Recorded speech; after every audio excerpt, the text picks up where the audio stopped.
तो आप लोगों का स्वागत है। लेकिन मीडिया की तरफ से हमारे पास लोग आए हैं जिन्होंने कि हमसे मशीन के बारे में जानने की इच्छा जाहिर की। तो एंटी वाइब्रेशन पैड है, रबराइज पैड्स हैं। अच्छा, तो उसके अलावा हमारे पास एंटी वाइब्रेशन टेबल्स भी हैं। पर्पज इनका क्या मशीन के लिए है? क्या है क्या ये Gentry type moving column machine है। इसको आप मल्टीपर्पज़ यूज़ के लिए ले सकते हो। हेलो फ्रेंड, तो आज आ चुके हैं हम प्रगति मैदान में। प्रगति मैदान का तो बिल्कुल कायाकल्प हो चुका है। देखिए, पूरा मैदान ही मैदान, अंडरग्राउंड पार्किंग है और ऊपर ये मैदान है बिल्कुल ओपन, और बिल्डिंग सारी साइड में बन चुकी हैं जो कि मल्टी स्टोरी हैं। 3 या 4 फ्लोर तो हैं, या 5 भी हो सकती है, जिसमें अभी गए नहीं उसके बारे में बताना क्या, लेकिन जो हाइट से अनुमान लग रहा है। और ये बाहर बिल्कुल मैं कह रहा हूँ प्रगति मैदान बिल्कुल पहले जैसा नहीं रहा, बिल्कुल काया पलट हो चुकी है। और क्योंकि G20 का आयोजन भी वहीं होने वाला है, तो जो मंडप में बिल्डिंग है वो भी वहाँ से पे देखने को मिली, जो कि 10 नंबर गेट पे ही है। 10 नंबर गेट से आप एंट्री करते हैं जो मेट्रो के नीचे से, तो वहाँ पर पास पड़ेगा। और वहीं से ही जो मशीन टूल एक्सपो लगी हुई तो उसकी भी बिल्डिंग वहीं पे थी, 10, 11, 12 जो भी इतना नाम था, नंबर था। तो वहाँ पर जानने को मिला काफ़ी मशीनों के बारे में। मशीन कुछ तो मशीन हमने फ्रेंड्स वगैरह के अपनी फैक्ट्री में देखी हुई थी, तो उसी के ऑटोमेटेड मतलब काफ़ी एडवांसमेंट आ गई है, बिलिंग तक वो बना रहे हैं, और काफ़ी कुछ जो चीज़ें हैं उसके ऊपर बताने की कोशिश की। एक सज्जन मिले हमें, GD व्हीलर के जो राकेश कुमार जी मिले। उन्होंने काफ़ी बेहतरीन तरीके से 3 टाइप की उनकी मशीन उनकी कंपनी प्रोवाइड करवा रही है, तो उसके बारे में बताया। और भी एंटी वाइब्रेशन के लिए और काफ़ी चीज़ों की जानकारी लेने की कोशिश की। तो पूरा वीडियो देखिए और समझने की कोशिश कीजिए। और अगर आप इस लाइन के हैं, आपके मतलब कि ये चीज़ है, तो आप खुद समझ लेंगे। बाकी मैंने जो कवर किया मैं आपके सामने रख रहा हूँ, पूरी वीडियो देखिएगा। इसमें उन लोगों से जानकारी भी ली गई है, उन्होंने पूरी जो भी मशीन है उनके बारे में पूरी डिटेल से बताया है कि क्या क्या उनमें इन्वेस्टमेंट हुई है और उनका क्या पर्पज़ है। तो सारी चीज़ों को सिलसिलेवार आप देखते चलिए, पूरी वीडियो एंजॉय कीजिए। चलते हैं, पहला इंटरव्यू लेते हैं राकेश जी से। इंटरव्यू क्या लेते हैं वो पूरी डिटेल से बताएंगे। आप लोगों का स्वागत है।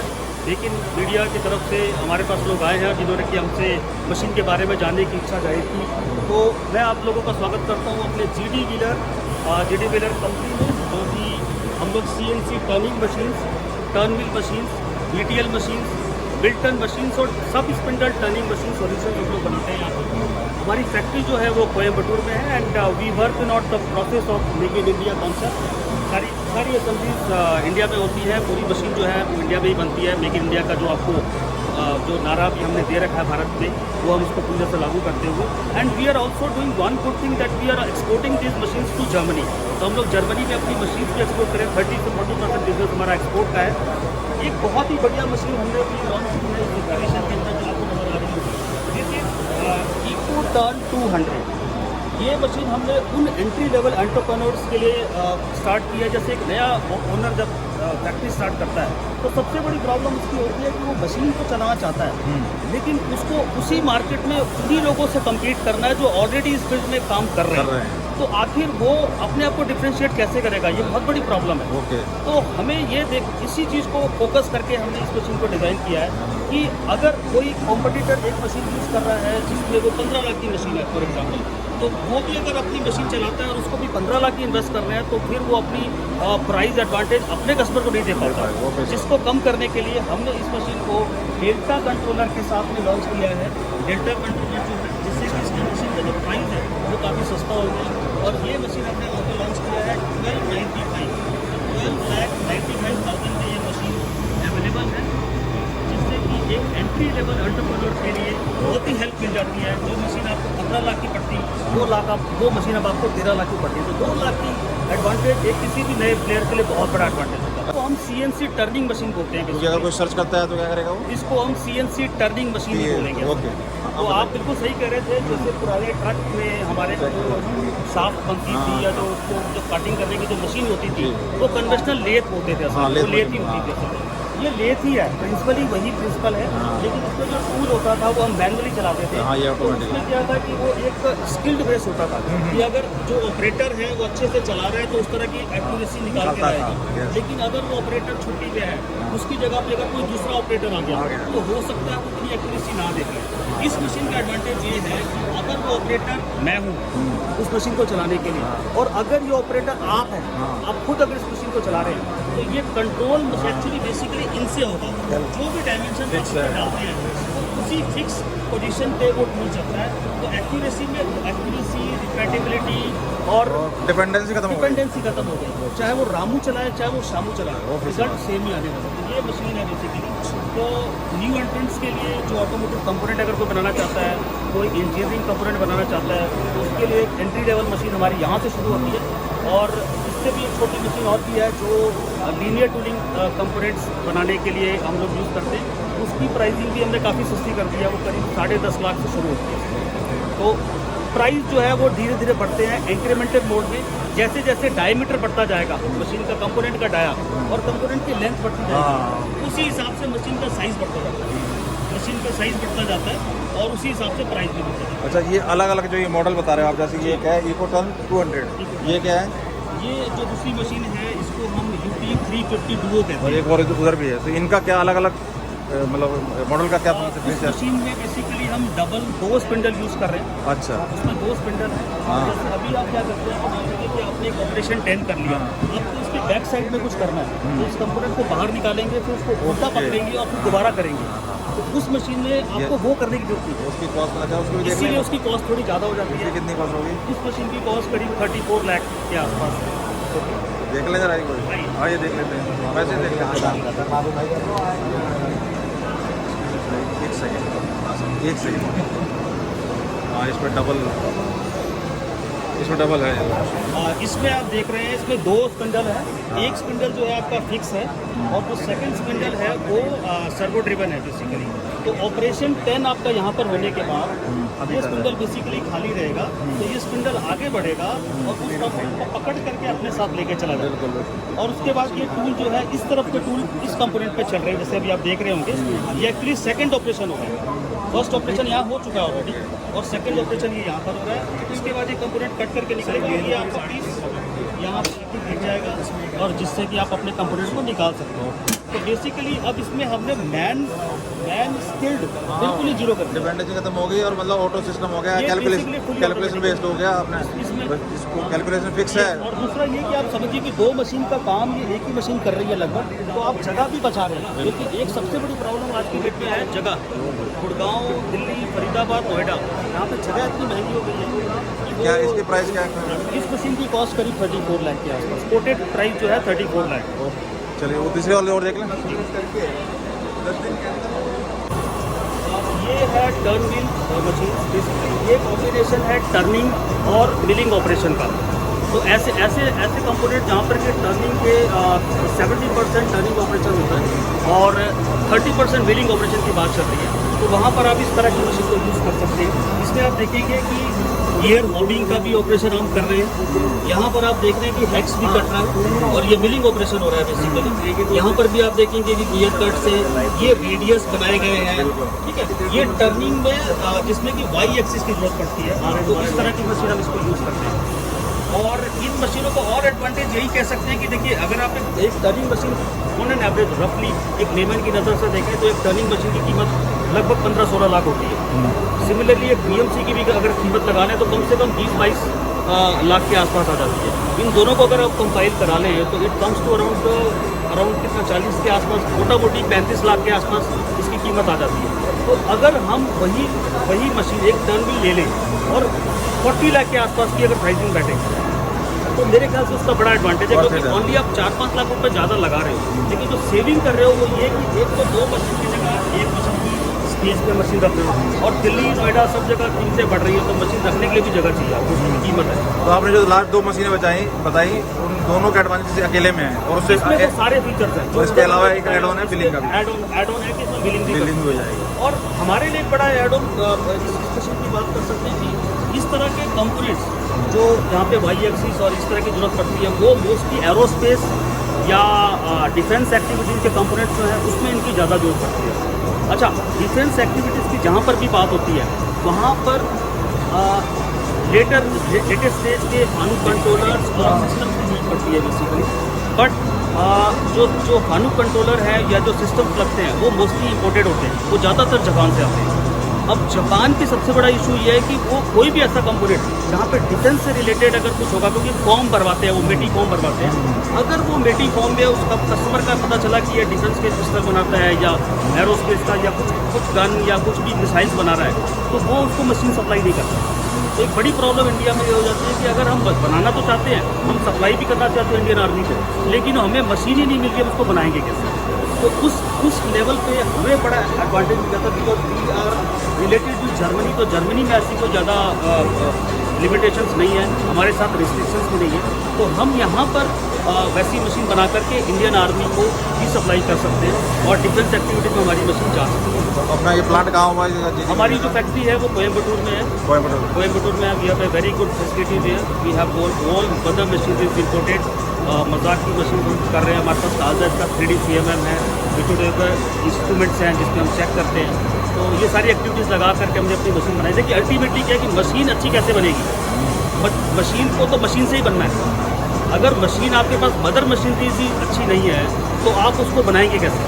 अच्छा, तो आपको क्या चीज़ समझ में आती है कि ये चीज़ें नॉर्थ में ना हो के साउथ में इसका होने का रीज़न क्या है? इसका बड़ा रीज़न जो मुझे समझ जो मेरी देखो इंडस्ट्री हाँ, नॉलेज जो है आपको मुझे ये समझ में आता है कि मशीन बिल्डिंग एक अपने आप में एक आर्ट है, ठीक है, और उसके साथ बहुत सारे फीचर्स इन्वॉल्व हैं। दैट इज़ द रीज़न कि जो वर्ल्ड की जो बेस्ट मशीन्स है वो स्विट्जरलैंड से आती हैं अभी भी, और वो बहुत महंगी होती है, लेकिन फिर भी उनकी एक्यूरेसी ज़्यादा होती है और उनकी लाइफ भी बहुत ज़्यादा होती है। तो ऐसा क्या है जो वहाँ पे जो हमारे पास नहीं है? सबसे बड़ा रीज़न जो मुझे समझ आता है वो आता है मेटलर्जी। मशीन का जो स्ट्रक्चर जो है पूरा मेटल है, इसके अंदर एक मेटलर्जी इन्वॉल्व होती है। मेटल की मेटलर्जी को कैसे हार्डन किया जाए, कैसे उसको सीजन किया जाए, तो वहाँ की जो सीजनिंग होती है, जो बेड बनाते हैं वो बेड बना के ओपन स्पेस पे छोड़ देते हैं, जहाँ पर कि पूरी धूप में पड़ा रहता है वो 6 महीने।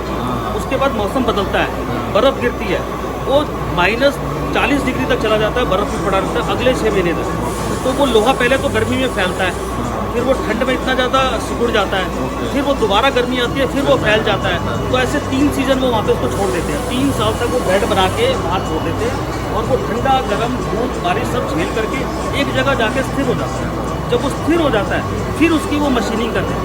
तो वो जो बन गया उसका टेम्परेचर से अब कुछ लेना देना है। ये सबसे बड़ा रीज़न है कि स्विट्जरलैंड की जो मशीनरी है वो वर्ल्ड क्लास होती है। घड़ियाँ जो आती हैं वो अभी भी स्विट्जरलैंड की बेस्ट मानी गई है, क्योंकि प्रिसीजन वर्क है। इतना माइन्यूट वर्क इंडिया की मशीनों पर या किसी भी ऐसी मशीन पे जहाँ पे गर्म जगह है, इंडिया जैसी जगह में प्रॉब्लम क्या है कि ये बहुत गर्म है। दिल्ली में आप देखो कि मशीन को अगर बनाते हैं तो इसको बनाने के लिए 25 डिग्री टेम्परेचर चाहिए। 25 डिग्री टेम्परेचर के लिए आपको AC लगाने पड़ते हैं, तो वो सब खर्चा है। तो मशीन बनाने के लिए आपको AC लगाना है, आपको लोगों को ठंडा करने के लिए नहीं करना, मशीन के लिए करना है। लेकिन अगर आप पूना में प्लांट डालते हैं या आप बेंगलोर में प्लांट डालते हैं या आप कोयम्बटूर में प्लांट डालते हैं, तो वहाँ का वेदर थोड़ा सा मॉडरेट है कंपेयर टू दिल्ली। वहाँ पर 25 डिग्री आराम से मेंटेन हो जाता है। वहाँ का नॉर्मल टेम्परेचर ही 30 डिग्री है, तो थोड़ा सा भी इसी चलाएंगे तो टेम्परेचर होगा। क्लाइमेट वाला पता है, क्लाइमेट एक बहुत बड़ा रीज़न है। इसीलिए मशीन की जो मैन्युफैक्चरिंग होती है वो हमेशा ऐसी जगह पे की जाती है जहाँ पे टेम्परेचर 25 डिग्री के आसपास है, तो आपकी अच्छी मशीनें बनती है। तो ये बड़ा रीज़न है। तो थैंक यू सो मच, काफ़ी इन्फॉर्मेशन दे दी आपने। उम्मीद करते हैं हमारे व्यूअर के लिए काफ़ी बहुत thank you so much. Anti vibration pads है, रबराइज पैड्स है। अच्छा, उसके अलावा हमारे पास एंटी वाइब्रेशन टेबल्स भी हैं। पर्पज इनका क्या मशीन के लिए है? हाँ, मेन पर्पस है जो भी आपका फ्लोर में वाइब्रेशन ट्रैवल करता है, अच्छा, तो मशीन के थ्रू फ्लोर में जाता है, उसको उसका रिडक्शन करता है। क्या है नाम प्रोडक्ट का? एंटी वाइब्रेशन मोड्स कंपनी है डायनामिक सिस्टम्स। ये देखिए एक एंटी वाइब्रेशन केबल है। अच्छा, हमने फ्लोर में वाइब्रेशन जनरेट किया है, अच्छा, इस ग्लास को डायरेक्टली फ्लोर से अटैच किया है। अच्छा। आप देख सकते हैं इस पर वाइब्रेशन का लेवल, हाँ, और जो भी सरफेस के ऊपर इस पर रहेगा इक्विपमेंट उसकी वाइब्रेशन लेवल। अच्छा, ये किस वजह से वाइब्रेट कर रहा है? ये वैसे टच है? हाँ, नीचे में। अच्छा, नीचे मशीन से जो टच है। अच्छा, नीचे मशीन से जो टच है वो ये है, और जो इसने ख़त्म किया है वो ये है। वो ये है, इसको आप टच भी करके देखेंगे आपको फील होगा, कोई वाइब्रेशन नहीं है। नहीं है इसमें। तो ये मतलब किसी भी ये कई बार ऐसा होता है कि लैब्स होती है, साइंटिफिक लैब्स होती है, हाँ, हाँ। आसपास हैमर्स होते हैं, हैवी मशीनरीज होती है, हाँ। जब वो चलती है तो फ्लोर के थ्रू वाइब्रेशन उनके इंस्ट्रूमेंट में आ जाते हैं ओके। और जो मेन रीडिंग ले रहे होते हैं उसमें डिफ्लेक्शन आ जाती है। वाइब्रेशन टेक्नोलॉजी, क्या इसका नाम कैसे सर्च करेंगे लोग अगर हम डालें तो? आप डायनेमिक एंटी वाइब्रेशन सॉल्यूशन आप डालें, एंटी वाइब्रेशन टेक्नोलॉजी करते हैं। आपको गूगल पे आप लिखेंगे तो हमारी वेबसाइट है। Thank you so much. तो ये बहुत शानदार मशीन दोस्तों, 2 ग्लास में पानी था, एक में बिल्कुल वाइब्रेट हो रहा था। ये एंटी वाइब्रेशन बहुत ही शानदार, ये कि तुम मशीन अगर किसी के ऊपर कोई सरफेस के ऊपर ये किस तरह से फिक्स होगी, जो भी पैड है ये वाकई ही वाइब्रेशन के लिए बहुत ही यूज़फुल। तो ये सारी चीज़ें आप देख पा रहे हैं कि उस वजह से तो पूछना पॉसिबल नहीं था, तो ये सारा मैंने कवर किया, सब आपके सामने है। जो भी है स्टॉल ब्रांड कंपनी, क्योंकि हैवी मशीन और यहाँ पर सारे ही इंडस्ट्रीज आए हुए थे, जो कि क्योंकि ये सारी मशीनें उनके ही लिए यूज़फुल है कि वहाँ से उनकी लेबर कम हो, कॉस्ट कम हो, उनके लिए जो भी मैन्युफैक्चरिंग है वो इजी हो। तो वो सब चीज़ों के लिए वो वैसे भी इंगेज थे, बिजी थे, तो वीडियो में कवर करने की कोशिश की जितनी भी है। लास्ट में एक और प्लांट जो राजकोट में लगा हुआ है वो मल्टीपर्पज़ मशीन है, उसके बारे में भी मैं अभी बात करूँगा, वो भी आप सुन लीजिए लास्ट में चलते चलते। और ये रहा ओवरऑल एक्सपो का ओवरव्यू। कैसी लगी वीडियो पसंद आई हो तो लाइक शेयर जरूर कीजिएगा। हाँ, वॉइस की थोड़ी इशू रही क्योंकि सारी मशीनें यहाँ पे जितनी थी वो सब चल रही थी, सब ऑलरेडी वाइब्रेट कर रही थी और बहुत शोर था, तो इस वजह थोड़ा सा आपको वॉइस की दिक्कत होगी, इतनी क्लियर आवाज़ नहीं आई होगी। बाकी आप पूरे एंजॉय कीजिए इस वीडियो को। और लास्ट में एक और, क्योंकि राजकोट में प्लांट लगा हुआ है उसके बारे में भी मैंने पूछा, वो भी आज देख लीजिए। Thank you so much. Video पसंद आई हो तो लाइक शेयर करें, सब्सक्राइब करें। हम ऐसे ही इवेंट को कवर करते हैं, साथ साथ पॉलिटिकल इशू के ऊपर भी बात करते हैं। Thank you so much for watching this video. Last में एक और है इंटरव्यू, वो भी ज़रा देख लें। Thank you.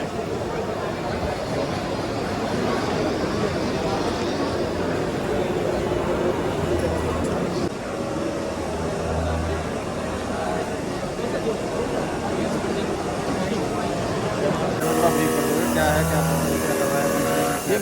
ये Gentry type moving column machine है। इसको आप मल्टीपर्पज़ यूज़ के लिए ले सकते हो, जैसे कि आपका डाई मोल्ड का वर्क हो गया, या फिर कोई प्लेट का ड्रिलिंग हो गया, फेसिंग हो गया, या फिर कोई आपका वाल बॉडी है उसको मशीनिंग करना है, तो वो सभी कुछ चीज़ आप इसमें कर सकते हो। इसके लिए स्पेसिफिकली अलग टाइप का मशीन लेने का ज़रूरत नहीं है। इसमें जॉब लोडिंग कैपेसिटी जो है ना वो हायर साइड में हो जाती है। इसमें 3 टन का जॉब भी आप कर दोगे ना तो भी वो प्रॉब्लम नहीं है, क्योंकि इसमें गैंट्री मूवमेंट होता है, आपका जॉब मूवमेंट नहीं होने वाला है। ये अभी हो क्या रहा है अभी फिलहाल? अभी ये जो हो रहा है वो प्रोफाइल कटिंग हो रहा है, ये प्रोफाइल बना रहा है, प्रोफाइल बना रहा है। ये अभी है क्या, ये वाइट वाइट था ये कूलेंट ऑयल है, bullet oil? Valuable coolant oil बोलते हैं इसे। अच्छा, लगा तो मुझे लगा तो मिल्क का प्रोसेस हो रहा है। नहीं, मिल्क का नहीं है ये चीज़ जो है ना, ये कूलेंट ऑयल होता है, वो कटिंग में दूध को ठंडा रखने का काम करती है। ओके, ये कौन मतलब किस तरह ये लोग फैक्ट्री में यूज होता है? ये कोई भी मल्टीपर्पज़ यूज़ के लिए है, यानी कि मान लो कोई ऑटोमोबाइल का काम कर रहा है, कोई टर्निंग का काम कर रहा है, जॉब वर्क कर रहा है, वो कोई भी रख सकता है। अच्छा, रेलवेज का वर्क कर रहा है, RDSO का वर्क कर रहा है, या फिर कंस्ट्रक्शन रिलेटेड कोई भी वर्किंग हो रहा है, ये सभी जगह पे चलता है। यहाँ भी यूज होता है। आपको कहाँ प्लांट कहाँ है अभी तो? राजकोट गुजरात में है हमारा। गुजरात में। तो क्या इसकी या मशीन किस तरह के लोग मतलब रिकमेंड करोगे, कैसे लोगों का रिकमेंड करा जाता है? रिकमेंड किसी पर्टिकुलर को या जो भी बता रहे हो? वो भी हो सकता है। क्या कॉस्ट है? ये तकरीबन 32 लाख के आसपास जाता है फर्स्ट ईयर। तो इसमें कुछ एडवांसमेंट हुई है जो अभी एग्जीबिशन लगा है, तो इसमें पहले और अपने कुछ? हाँ, डेफिनेटली ये कॉन्सेप्ट ही नया है। आजकल आप कहीं पे भी देखेंगे ना, पहले इस क्या टाइप था? का कॉन्सेप्ट, इस टाइप का कॉन्सेप्ट ही नहीं था। सिंगल कॉलम वाला ही कॉन्सेप्ट था। अभी ये मूविंग कॉलम वाला कॉन्सेप्ट अभी नया नया आया है, तो वो हम लोगों ने डेवलप किया है इंडिया में। ओके, राजकोट गुजरात। अच्छा, चाइना से इम्पोर्टेड? ये चाइना वाला मशीन नहीं है, ये हमने खुद बनाया हुआ है। आत्मनिर्भर। Okay, very good. वेबसाइट भी आपकी? Thank you. अब निकल लेते हैं यार, बहुत